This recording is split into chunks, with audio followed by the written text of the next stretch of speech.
കുഞ്ഞുങ്ങൾക്ക് സ്കൂൾ അടച്ചു കഴിഞ്ഞാൽ വീട്ടിൽ നിൽക്കുമ്പോൾ എപ്പോഴും വിശപ്പാണ് അല്ലേ? ഇവിടെ അങ്ങനെയാണ് കേട്ടോ, ഫുൾ ടൈം വിശപ്പാണ്. അങ്ങനെയുള്ളപ്പോൾ ഇടയ്ക്കിടയ്ക്ക് എന്തെങ്കിലുമൊക്കെ അവർക്ക് കഴിക്കാൻ കൊടുക്കണം. അങ്ങനെ ഒരു നേരം നമുക്ക് കഴിക്കാൻ കൊടുക്കാൻ പറ്റിയ നല്ല കറുമുറു എന്നുള്ള കുഴലപ്പത്തിൻ്റെ റെസിപ്പിയാണ് ഇന്നിപ്പോൾ ഞാൻ കാണിക്കുന്നത്. അതിനായിട്ട് ആദ്യം നമുക്കൊരു മിക്സിയുടെ ജാറിലേക്ക് ഒരു 1/4 കപ്പ് ചിരകിയ തേങ്ങ ചേർത്ത് കൊടുക്കാം. അതിലേക്കൊരു 6 ചെറിയ ഉള്ളി എന്ന് പറയുമ്പോൾ നിങ്ങൾ കണ്ടല്ലോ, ഇത് തീരെ ചെറിയ ഉള്ളിയാണ്. കുറച്ചുകൂടി വലുതൊക്കെ ആണെങ്കിൽ 1, 2, 3 ഒക്കെ ചേർത്താൽ മതിയാകും. പിന്നെ 3 ചെറിയ അല്ലി വെളുത്തുള്ളി, 1/4 ടീസ്പൂൺ ജീരകം, ചെറിയ ജീരകമാണേ. കുറച്ച് വെള്ളവും കൂടി ചേർത്തിട്ട് ഇതൊരു ഒരുപാട് പേസ്റ്റ് പോലെ അല്ലാണ്ട് ചെറിയൊരു തരിതരിപ്പോടുകൂടി അരച്ചെടുക്കുക. നമുക്കതിനെ അവിടെ മാറ്റി വയ്ക്കാം. ഇനി നല്ല ചുവട് കട്ടിയുള്ളൊരു പാത്രം അടുപ്പിലേക്ക് വയ്ക്കുക. ഫ്ലെയിം ഓൺ ആക്കിയിട്ടില്ല. ഇനി അതിലേക്ക് ഒരു 1/4 കപ്പോളം പച്ചവെള്ളം ഒഴിച്ചു കൊടുക്കുക. അതിലേക്ക് നമ്മൾ അരച്ച് വെച്ചിരിക്കുന്ന അരപ്പിനെ ചേർത്ത് കൊടുക്കുക. പിന്നെ ഒരു 1/2 ടീസ്പൂൺ ഉപ്പ് ചേർത്ത് കൊടുക്കുന്നുണ്ട്. 1 ടേബിൾ സ്പൂൺ വെളിച്ചെണ്ണ ചേർക്കുന്നുണ്ട്. നമ്മുടെ നാടൻ പലഹാരങ്ങൾക്കെല്ലാം വെളിച്ചെണ്ണയാണ് ഏറ്റവും ടേസ്റ്റ്. അതെല്ലാം കൂടി ഒന്ന് മിക്സ് ചെയ്തതിന് ശേഷം അതിലേക്ക് 1 കപ്പ് നമ്മുടെ വറുത്ത പച്ചരിപ്പൊടിയാണ് ചേർത്ത് കൊടുക്കുന്നത്.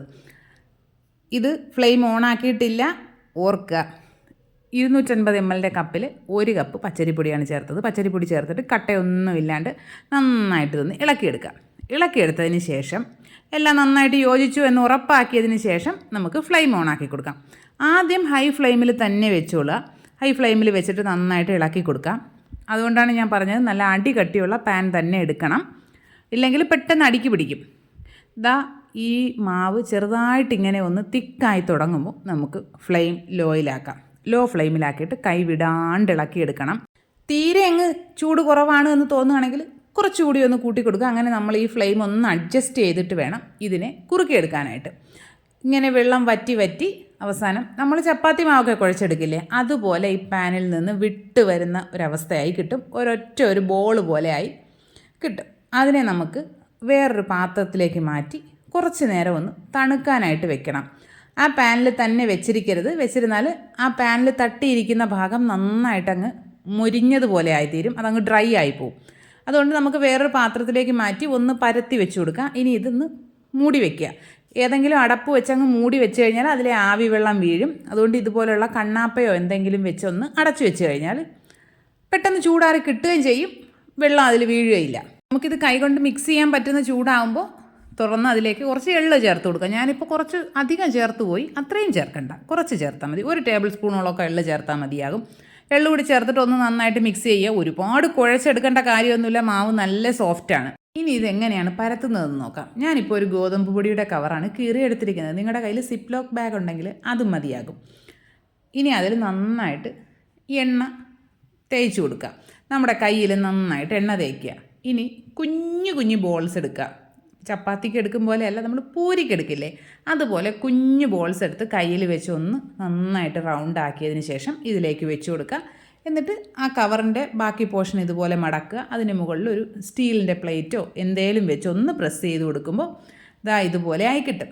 അപ്പോൾ അതിനെ നമുക്ക് അതിൽ നിന്ന് എടുത്തിട്ട് നമ്മുടെ വിരലിൽ വെച്ച് ഇതുപോലെ ചുറ്റിയെടുത്തിട്ട് 2 ഭാഗവും കൂടി ചേർത്തെടുക്കുന്ന പോർഷൻ നന്നായിട്ട് ഒട്ടിച്ചു കൊടുക്കുക. കൈ വെച്ചിട്ട് തന്നെ നന്നായിട്ടൊന്ന് പ്രസ് ചെയ്ത് കൊടുക്കുക. നന്നായിട്ട് പ്രസ് ചെയ്ത് ഒട്ടിച്ചില്ല എങ്കിൽ ഇത് നമ്മൾ എണ്ണയിലേക്ക് ഇടുമ്പോൾ ഓപ്പണായിട്ട് വരും. ഇതുപോലെ നന്നായിട്ട് ഒട്ടിച്ചെടുക്കണം.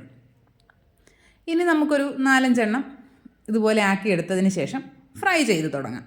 ഞാനിപ്പോൾ അതിനായിട്ടൊരു ഇരുമ്പ് ചട്ടിയിൽ കുറച്ച് വെളിച്ചെണ്ണ ചൂടാക്കാൻ വെച്ചിട്ടുണ്ട്.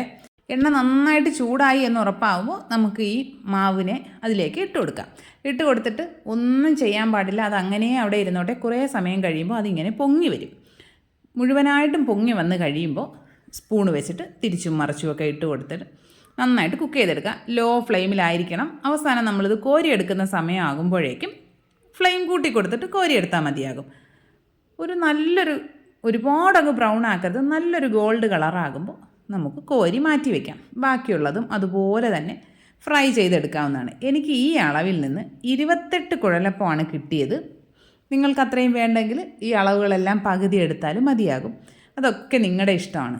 നല്ല കരിമുരുവെന്നുള്ള അടിപൊളി കുഴലപ്പം റെഡി ആയിട്ടുണ്ട്. എല്ലാ കൂട്ടുകാരും ട്രൈ ചെയ്ത് നോക്കുക. ഫീഡ്ബാക്സൊക്കെ കമൻറ്റ് ബോക്സിൽ അറിയിക്കുക. വീഡിയോ ഇഷ്ടപ്പെട്ടാൽ ചാനൽ സബ്സ്ക്രൈബ് ചെയ്യുക, ലൈക്ക് ചെയ്യുക, കമൻറ്റ് ചെയ്യുക, ഷെയർ ചെയ്യുക. ഹൈപ്പ് ചെയ്യുക. എല്ലാവർക്കും നല്ല സന്തോഷത്തിൻ്റെയും സ്നേഹത്തിൻ്റെയും ക്രിസ്മസും ന്യൂ ഇയറും ഒക്കെ ആശംസിക്കുകയാണ്. ഇനിയുള്ള വർഷങ്ങൾ നല്ല സന്തോഷമുള്ള വർഷങ്ങളായി തീരട്ടെ. അപ്പോൾ എന്നാൽ ബൈ.